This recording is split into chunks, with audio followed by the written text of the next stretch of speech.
আসসালামু আলাইকুম। কেমন আছেন সবাই? আজকে ৩-৪ দিন হয়ে গেছে কার্পেটটা পরিষ্কার করি না আমি। ৪ দিন তো পারই হয়ে গেছে। তাই সকাল, সকাল ভাবছি যে কার্পেটটা পরিষ্কার করে একটু বাজারে যাই। তো বাজার থেকে বাজার করে আসতে একটু দেরি হয়ে গেছে। ভালোই দেরি হইছে, ১টার আজান দিয়ে দিছে। এদিকে ছেলে যায়নি বাজারে আমার সাথে। ওর জন্য একটু বড়ই নিয়ে আসছি। আর আমার হাতে বড়ইয়ের নিচে যে হাতে বাটিটা দেখতে পাচ্ছেন, এইটা আমি আসলে আজকে ব্যাংকের থেকে গিফট পাইছি। বাটিগুলা দেখাবো। ব্যাংকে থেকে কতগুলা বাটি পাইছি। কাঁচের বাটি, প্লাস্টিকের বাটি, অনেক বাটি পাইছি আমি। এখন বাজার নিয়ে আসছি। সেগুলা একটু ঢালি, গুছাই। ছেলের সাথে কতক্ষণ কথা বলতেছিলাম। তার পছন্দের খাবার নিয়ে আসছি। সে খুশি হয়ে গেছে। গরুর ৪ টা পা নিয়ে আসছি। আগে থেকে আমার বলা ছিল উনাকে যে আজকে নিবো। এজন্য উনি আর কারো কাছে বিক্রি করেনি। আমি যে দোকান থেকে মাংস কিনি, তাদেরকে বলে রাখলে আসলে ওরা সুন্দর করেই রেখে দেয়। নিহারি কে কেমনভাবে খায় জানি না। আমার কাছে মনে হয় যে নিহারির সাথে একটু মাংস, হাড্ডিয়ালা মাংস-টাংস দিলে একটু ভালোই লাগে, মজা লাগে। টেস্টও হয়। আর শুধু নিহারি রান্না করলে কেমন যেন একদম শুধু একদম কেমন হয়ে যায়। ঝোলটা আসলে গাঢ় হতে চায় না মনে হয়। কেমন পাতলা, পাতলা হয়ে থাকে। আবার সাথে কিছু ফ্রেশ কলিজা মানে পেলাম। কলিজা কি গুর্দা বলে, আবার খেপসা এগুলি পাইলাম দেখে নিয়ে আসছি। ৩-৪ টা পলিথিনে করে তারপরে আনছে। তা না হলে মানে কলিজা দিয়ে এত রক্ত পড়ে, এতই রক্ত পড়ে যে আবার সিঁড়ি দিয়ে পড়তে উঠবে আমার বাসায়। সিঁড়িটাও কেমন যেন বাজে দেখা যায় যদি রক্ত পড়ে থাকে। এ হলো আজকের বাজার। একদম পুরা ফ্রেশ ছিল দোকানে। গেছিলাম অবশ্য শুধু নেহারিটা আনতে, কারণ ওইটাই অর্ডার দিছিলাম যে গরুর পাটাই অর্ডার দেওয়া ছিল। পরে গিয়ে দেখি এটা ফ্রেশ। তো এখন তাড়াতাড়ি করে একটার আজান যেহেতু দিয়ে দিছে, আবার নামাজ পড়তে যাব। তো তাই তাড়াতাড়ি করে মুরগিগুলোই আগে কাটবো।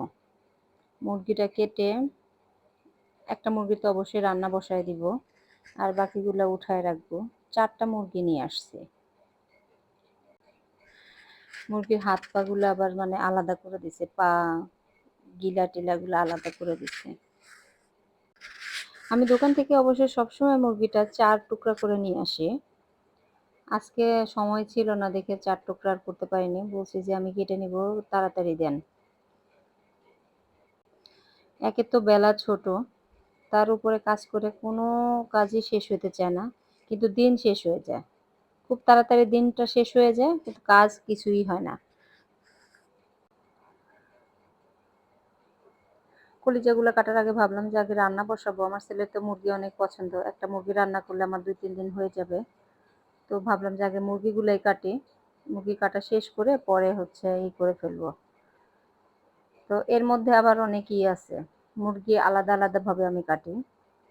যেমন মুরগি সবগুলা আলাদা করে কাটার পরেও আমি মানে বুকের যে মাংসটা একদম সলিড মাংস, সেই মাংসগুলো আমি আলাদা করে ফেলি। কারণ এই মাংসগুলো দিয়ে আমার ছেলের ধরেন স্কুলে টিফিন দেওয়া লাগে। কখনো ভেজিটেবল রোলের সাথে একটু মাংসও দিয়ে দেই। শুধু মানে চিকেনটাই দেওয়া হয় না। আমি সাথে একটু গাজর দিয়ে দেই, বাঁধাকপি দেই। এটা দিয়েও রোল বানাই। তারপরে কিছু কাবাব বানায় ফেলি। ওর টিফিনটা হয়ে যায়।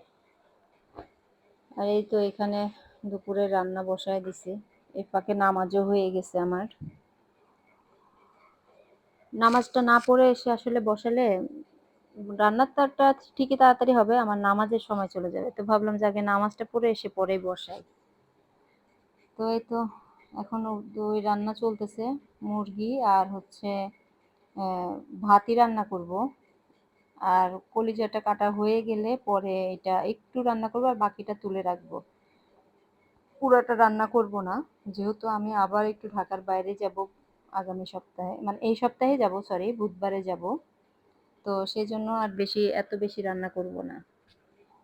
নেহারিটাও তুলে রাখছি, কারণ যেহেতু থাকবো না সেহেতু এই জন্যই মানে উঠায় রাখছি।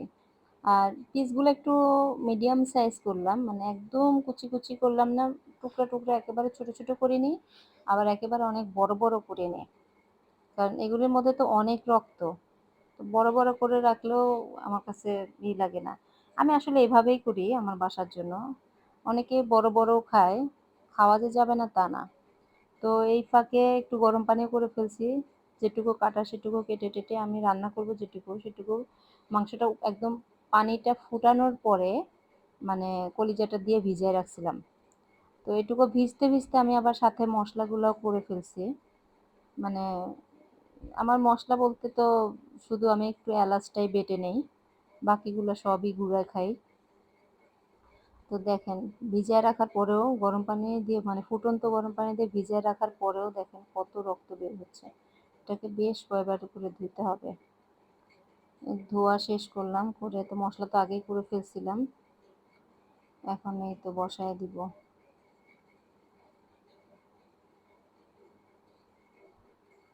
বসাতে আসলে অন্য কিছু তো স্পেশাল কোনো মশলা নাই।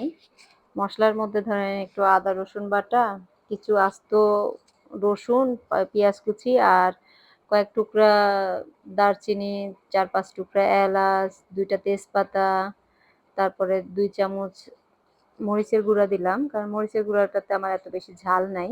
1.5 চামচ হলুদ দিলাম, তারপরে জিরা গুঁড়া দিলাম 1 চামচ, আর হচ্ছে ধনিয়ার গুঁড়া দিলাম 1 চামচ। এই হচ্ছে মশলার মধ্যে মশলা দিই। মাংসে যে মশলা সেই মশলাটাই তো দেই। তো এটাকে সুন্দর মতো কষাবো। একদম অনেক সুন্দর করে যেন তেলটা উপরে চলে আসে, পানিটা না থাকে। এরপরে এই যে অল্প করে নিচ্ছি আজকে, যেন আজকে নিলাম কালকের মধ্যেই হয়ে যায়, কালকে খাওয়া হয়ে যায়, কালকে শেষ হয়ে যাবে ইনশাল্লাহ। কলিজা রান্না করতে করতে দেখি আবার আসরের আজান দিচ্ছে। এত ছোট দিন, কাজ করে শেষ করতে পারি না। এটাকে ভালো মতো কষাবো, কষায়ে একেবারে ভালো মতো কষাবো। তারপরে হচ্ছে পানি দিব। একটু পানি দিয়ে যাব, কারণ আমি নামাজে যাব, তা না হলে নিচে পুড়ে যাবে। এক একেবারে অনেক বেশি দিব না, আবার কমও দিব না। মিডিয়াম পানি দিয়ে যাব নামাজে। নামাজ শেষ করে এর মধ্যে আবার একটু জিরা ভাজতে ভুলে গেছি। জিরাটা ভেজে গুঁড়া করে রেখে তারপরে নামাজে যাব।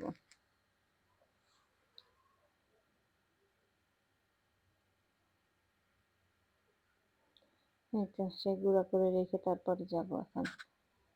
নামাজ শেষ করে এসে দেখলাম এখনো অনেক পানি আছে, শুকায় নাই। বেশি পানি শুকাবো না, একটু হালকা মাখা মাখা রাখবো, তা না হলে আবার রুটি দিয়ে খেতে পারবে না। ঘন হয়ে গেছে ঝোলটা, এখন একটু ভাজা জিরার গুঁড়াটা দিয়ে দিব। দিয়ে অল্প কিছুক্ষণের জন্য ঢেকে রাখবো।